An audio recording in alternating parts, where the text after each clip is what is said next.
A U.S. soldier was murdered. Not in war. Not on a battlefield. Not on deployment. In the driveway of his father's house. And the person who did it wasn't some stranger. Wasn't some enemy. It was someone he saw every single day. Someone wearing the exact same uniform. But that's not even the part that unsettles me most. Because this wasn't sudden. This wasn't rage. This wasn't a mistake. This was planned. Sit down with me for a second. Because the deeper you go into this story, the more uncomfortable it gets. And I promise you, by the end of this video, you'll understand why this case still haunts people who knew him. Fort Stewart, Georgia. One of the major army bases in the country. Tens of thousands of soldiers, families, entire lives built behind those gates. From the outside, it looks like order, structure, discipline, and in many ways, it genuinely is. But when you put that many people under pressure inside one closed system, you don't just get brotherhood. You get secrets. You get blind spots. You get loyalties that sometimes protect the wrong people. And you get silence. That silence matters. We'll come back to it. Sergeant Tyrone Hassel III was part of that world. He was only 23 years old. A husband. A father. A man with a name that carried weight. The three. That wasn't just a title. That was legacy. His grandfather carried it. His father carried it. And now he did. Military service wasn't just a job for Tyrone. It was identity, purpose, something passed down through blood.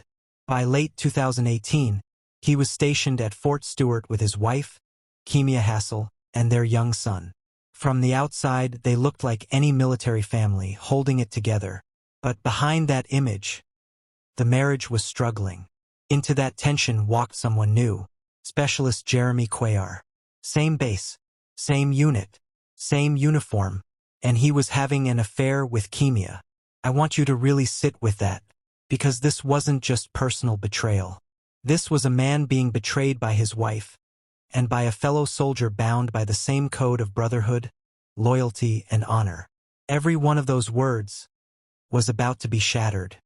December 31st, 2018. New Year's Eve. Tyrone Hassel III is shot multiple times while standing near his vehicle in the driveway of his father's house in St. Joseph Township, Michigan. No warning. No fight that anyone saw coming. Just gone. 23 years old. Gone. At first, it looks like a tragic random shooting. But almost immediately, investigators start feeling something is off. The affair wasn't completely hidden. People on base suspected. And when they started pulling on that thread, it snapped. Jeremy Cuellar becomes the main suspect. But here's where this case turns much darker. This wasn't a crime of passion. There were conversations before the murder. Between Jeremy and Kemia. Not vague ones, specific, coordinated ones. They planned it. At some point, two people decided that Tyrone Hassel, a husband, a father, a soldier, was a problem. And the solution was his death. They even planned it partly for the $400,000 Army life insurance benefit. I don't say that dramatically. I say it because that is exactly what the evidence showed. A human being reduced to an obstacle, and then removed. What gets me is the coldness it took. Not just in the moment, but in the days and weeks before. Waking up, going about the day, maybe even talking to Tyrone. All while carrying that decision. The investigation moved from Michigan to Fort Stewart, Georgia. Army CID, Criminal Investigation Division, got involved along with local police. Phone records, witness statements from other soldiers, and digital messages started painting a clear picture. Not of impulse, but of intent. That word, intent, changed everything. It turned the case from manslaughter into first-degree premeditated murder. From, I lost control, to we decided. Jeremy Cuellar eventually pleaded guilty to second-degree murder and was sentenced to 65 to 90 years in prison. Kemia Hassel was convicted of first-degree murder and conspiracy. She received life in prison without parole. The atmosphere on base after this came out was heavy. The killer wasn't an outsider. He was one of their own. That kind of betrayal doesn't just hurt. It makes everyone question who they can really trust. Let's pause the evidence for a moment. Tyrone Hassel III was only 23. He had a young son, a father, Tyrone Hassel Jr., who had passed that name down, and now had to bury it, not in combat, not in some honorable sacrifice, but in his father's driveway, by people he trusted. I keep thinking about what that does to a parent. This isn't just grief. Grief has a name. This is something heavier, carrying a legacy that was supposed to continue, only to watch it end in betrayal. And that little boy, he grew up without his father because two adults decided their desires and money mattered more than Tyrone's life. That is the plainest, hardest truth of this case. Somewhere right now, that child is living with a reality no kid should ever face.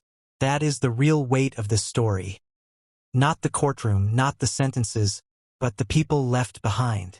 We like to believe that certain places, like the military, are safer, more disciplined, more honorable, and those values are real. But institutions are still made of people. Flawed, complicated people. The same culture that builds strong brotherhood and loyalty can also create silence. And sometimes that silence hides dangerous things until it's too late.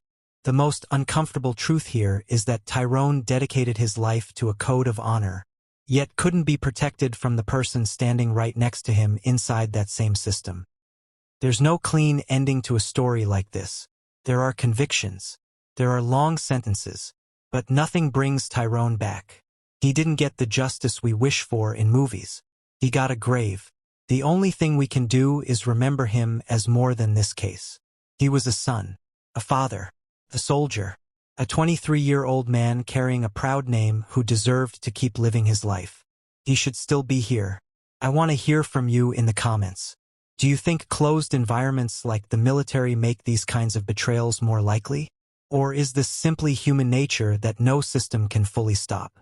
If you're new here, welcome. This channel is about taking these stories seriously and honoring the people in them. Subscribe if you want more. Take care of yourselves. I'll see you in the next one.